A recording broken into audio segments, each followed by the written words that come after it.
March 2020 Lunch and Learn. I am Greg Biggs, the Director of Advancement with Edgewood Center for Children and Families, and we're so pleased to have you here today. As we move forward from more than a year of the global pandemic and see the lasting impact of mental health, today's Lunch and Learn topic could not be more timely. Before I introduce our panel, we would first like to get to know all of you. I know that some of you have a long association with Edgewood and some of you are here for the first time. So in the comment section, please share your name, pronoun, your organization, or how you're connected to Edgewood, and one thing that is bringing you gratitude today. We wanted you to note that we are recording the panel discussion, but not the breakout sessions. And we'll be holding questions and answers until we come back from the breakout sessions. Now I would like to introduce our CEO, Lynn Dolce, to welcome you before we begin today's program. Over to you, Lynn. Hi, thanks, Greg. I was just putting my pronouns into the chat and saying how grateful I am for the Edgewood staff, without whom we would not be here today. So welcome to everybody. It's great to see your faces on my little Zoom screen. I hope that you're all doing what I'm calling COVID well these days, well enough, as my friend Jonathan Weinstock says, to be here with us. Mm-hmm. So we are so excited to be talking specifically today about transitional age youth and our services that are run primarily by transitional age youth at Edgewood for other youth who come to see us and need our services. I think that this time of life, this transition as we call it, is one of the hardest ones that most kids go through. And then when you think about kids with lived experience of what you'll hear some about today, you realize really that there are so many challenges and barriers that young adults have to face as they walk that path into young adulthood and make that transition. Some of us make that transition for our lives. It's not a one and done thing. It's not like you reach a certain age and you're done. Having lived through it myself. So I am so pleased to see everybody. Welcome to everybody. And don't hesitate to reach out to me if you have any questions about this service or any other of our services at Edgewood, or if you have a question about how you think we could support you going forward. So thanks, Greg. Over to you. Thank you, Lynn. It's now my pleasure to introduce our panel. First, our moderator, Alicia Burt. Alicia is currently Vice President at All Raise, a nonprofit focused on accelerating the success of female founders and funders to build a more prosperous, equitable future. Prior to All Raise, she spent 4 years at Square as the company's first diversity and inclusion lead, and as the founder and CEO, Jack Dorsey's chief of staff. She's currently a member of the board of directors of Edgewood Center for Children and Families, and recently completed the trauma-informed systems care training. Our first program speaker is Susan Page Garagona. Susan is the lead peer partner of Edgewood's Dropin Center North. She has a passion for mental health advocacy, has worked with foster youth, held a seat on the Mental Health Board of San Francisco, and blogs about mental health. Our other program speaker is Jonathan Blakesley. Jonathan is the lead peer partner at Edgewood's Dropin Center South, and previously worked with our youth on the campus of Edgewood in San Francisco. He has a passion for mental health advocacy and healing and growth through martial arts and expressive arts. Please join me in welcoming our panel, and we will really look forward to hearing from all of you today. Thanks, Greg. Before we start, I think it's always helpful to have a shared language. And for those of us who are newer to Edgewood, Susan, would you mind giving the group an overview of what the Dropin Center is and who we're serving? Sure. So we have 2 Dropin Centers, one in San Bruno and one in Redwood City. I'm just gonna give a little bit of an overview of kind of the history and what we do. So the Dropin Center program was established in 2006 in San Carlos, and then the San Bruno Dropin Center was first established in 2007. And in 2016, a Dropin Center in Redwood City was established. Both Dropin Centers serve transitional age youth, so that's between the ages of 18 to 25, and in the community. And for us, it's specifically in San Mateo County. Each program at the Dropin Centers is focused on developing relationships, empowering youth, and teaching participants to use their voices, express their needs, and develop useful independent living skills. The Dropin Center is really special because it is primarily run by peer partners on a daily basis. And also anyone in the community can walk through our doors if they're 18 to 25. And what's great is that no referral is needed. A little bit about a peer partner. A peer partner is a trauma-informed young adult, and they provide mentorship and just a safe space for folks of all different and intersecting backgrounds. Peer partners use their own lived experiences and knowledge of local resources to support our participants. And some of the resources that we provide to participants is food, clothes, hygiene products, community resources, and peer mentorship. When the center was open, we provided computer access, internet access, and a safe and confidential space to hang out. We also went on activities. We went on outings, like going to the movies. We did some picnics, went to parks, brought the participants to Great America, gave them a hot meal, snacks, and we also had laundry access at Dropin Center South. Thank you. I think that's helpful getting everyone on the same page as we dive into some of the questions. So to begin, I'd love to hear from really both of you, John and Susan, of what brought you to Edgewood and how has your lived experience with mental health shaped your approach to service delivery. So Susan, are you willing to start? Yeah. So in 2013, I was diagnosed with bipolar disorder, which really started my want to advocate for others like me. At the time I was 22, but I had kind of experienced symptoms when I was started at 13.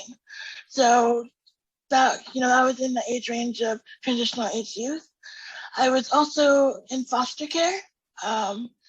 And after I was diagnosed, I really loved writing. So I began to do some mental health advocacy work, writing for a nonprofit in San Francisco, Young Minds Advocacy. And from there, I went to Oakland, did some advocacy with California Youth Connection, had an extern at the National Center for Youth Law, sat on the Mental Health Board of San Francisco, and now I'm a consultant as well with some startups in the Bay Area who specialize in mental health. At the time, my time at California Youth Connection, I met a woman who had actually been a peer partner at Edgewood. And she had mentioned Edgewood because I had kind of expressed my want when I was diagnosed to kind of have a similar space like the Dropin Center. And she always was like, if a job opening opens up at Edgewood, you should definitely apply. So I found the job opening on Indeed and applied, and the rest is history. I love this job, and to me, it's giving back to kind of my foster care side of me, and also just kind of doing what I felt like needed to happen for people my age when I was diagnosed, resources that I couldn't find. I'm being able to provide to the young adults that go through the drop-in centers. Thank you so much for sharing. We're beyond lucky to have you serving our youth. John, can you talk a little bit about your journey to Edgewood? Yeah, of course. So hi, I'm John. I'm the lead per partner at Dropin Center South. My journey to Edgewood, if you will, started when I was a kid, actually. My grandparents took care of me when I was a kid, and I was in 3rd grade, I was diagnosed with severe ADHD. And that was a bit of an issue, and it caused a lot of problems for my family, especially since my grandparents who raised me were already in their 70s. So my grandparents actually introduced me to kinship. And so when I was a kid, I was actually a client of kinship, and Jamila actually knows my grandparents as well. And they were, if not one of the most helpful, like helps that I could get when I was a kid. And so they were just super helpful. And I remember that all through my life. And so when I graduated from SF State with a psychology degree, my first thought was applying for Edgewood because, you know, I've worked in tons of different types of jobs. I used to be a bartender, worked at a restaurant, and as much communication you can get as a bartender, I really wanted a related to psychology. And so I applied for Edgewood, and I, like Susan, I found it on Indeed, and you know, the rest is history. When I started, I actually couldn't really decide which kind of position that I wanted yet. So, and I actually got hired as a relief counselor at the campus, helping kids, and also as a peer partner at the Dropin Centers, helping transitional age youth. And I decided to try both of them out because I couldn't decide one or the other. And I'm really, really glad I did, because kind of got my feet wet into like the mental health field in many different aspects, and much more than I ever thought I would be able to, you know? And it was super helpful because having a mental illness already makes me I learned to be trauma informed, and to have a trauma informed agency to work for kind of has the same ideals as me personally before this. It was kind of enlightening, you know, like, and working for Edgewood is amazing. Like, I love working for Edgewood. I've never met anyone else in any of our other branches who I didn't like, you know, and so it's one of the best experiences I've had so far. Well, that's great to hear. And I'm sure the rest of the team or other members of the team that are on the call appreciate hearing that too. One thing I'm so impressed by is the dedication of the staff every year, but especially this year. John, can you give us a sense of how COVID has impacted service delivery, and if you've had to change your approach to work and serving clients? Yes. So because of the quarantines, one, I've learned things that I never thought I needed to learn or wanted to learn, you know, and so for all of our services, or at least most of them, we've had to go virtual. And for many different parts of Edgewood, I imagine that is a huge change to like your work ethic and like the way you do things day to day. And so that's the same for us as well. So we have a lot of services that we provide. And when the drop-in centers were open, it used to be in person, of course. We used to give them free food, resources in person. We used to have activities all the time, you know, improve their day-to-day stuff, you know, like, and we used to be open only in the daytime from 1 p.m. to 8 p.m. And so within those hours, we were able to help so many people who came through our doors, and we were open to all members of the community ages 18 to 25. When we changed to virtual, we were able to help different clientele. There were a lot of, you know, single moms and people at their ages 18 to 25 who weren't able to come to our centers, or who lived too far away, didn't have money for buses or transportation, were homeless, things like that. And so because of quarantine, we're able to change who we helped in our clientele, but it was definitely a roadblock to get over because we had to change everything virtually. Like we couldn't cook food for people because they couldn't show up in person to grab it. So because of that, we had to change to delivering non-perishable food to people's houses.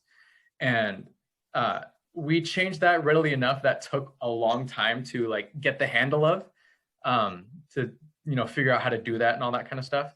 But we were able to eventually figure that out. And also activities. We used to have tons of like weekly activities and monthly activities that we were able to do for the participants. And so because of quarantine, we had to change those to all virtual. And you can't really do a lot of in-person activities over Zoom unless they have an internet connection, right? And because of that, we had to deliver tons of kits to people and all that kind of stuff. So it was definitely a wall to get over to change to virtual, but I feel like it was definitely worth it because we learned a lot more than we thought we ever would about it. Susan, I know some of those changes applied to you and your work as well. Are there any other challenges you'd like to highlight? Yeah, so there's two I can think of.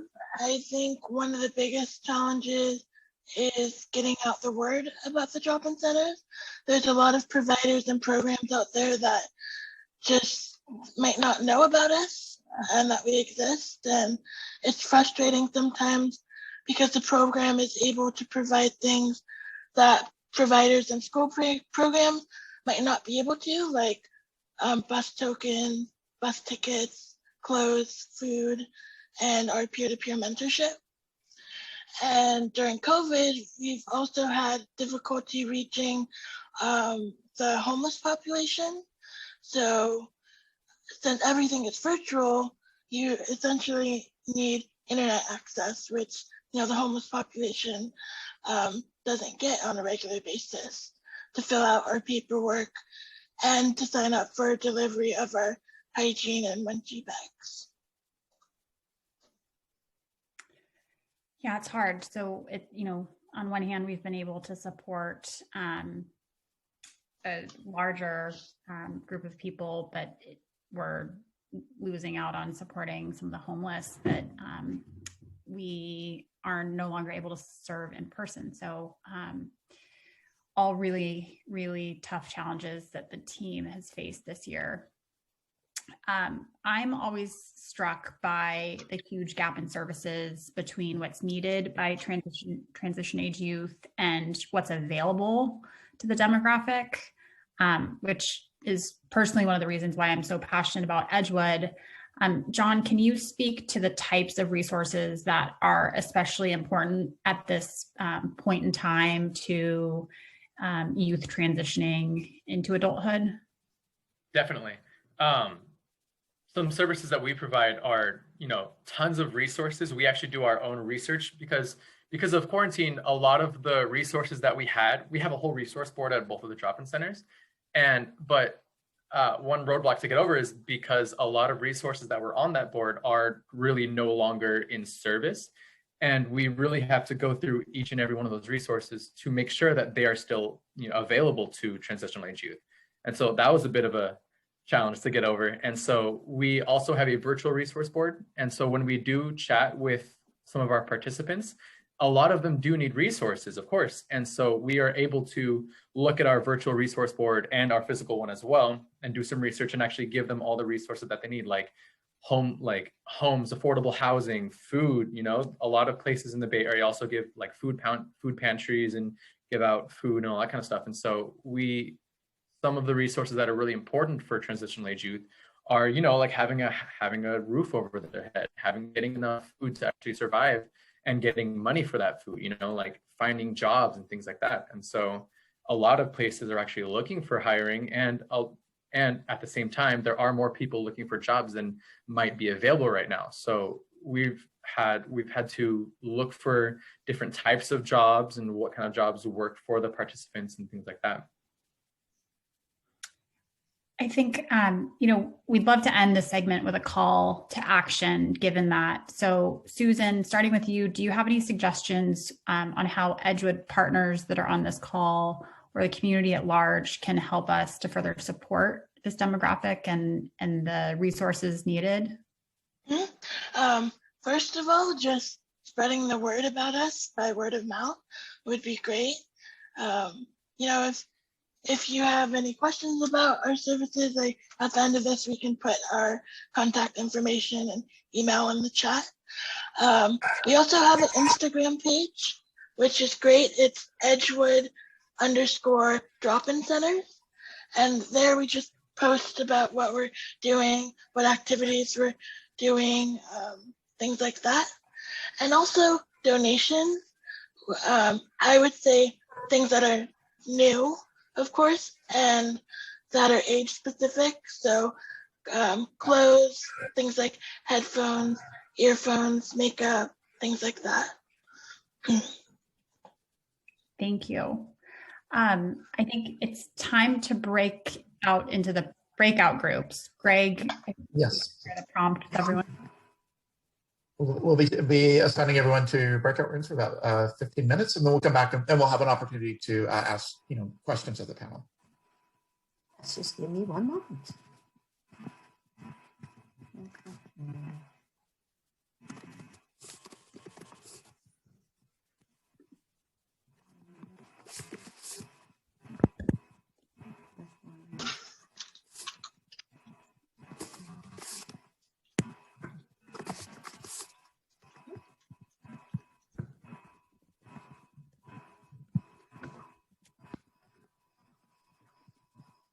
This one.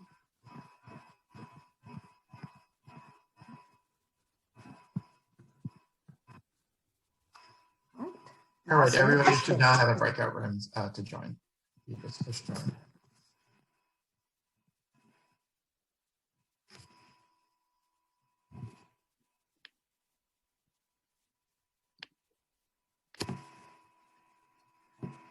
Oh, let me try this one.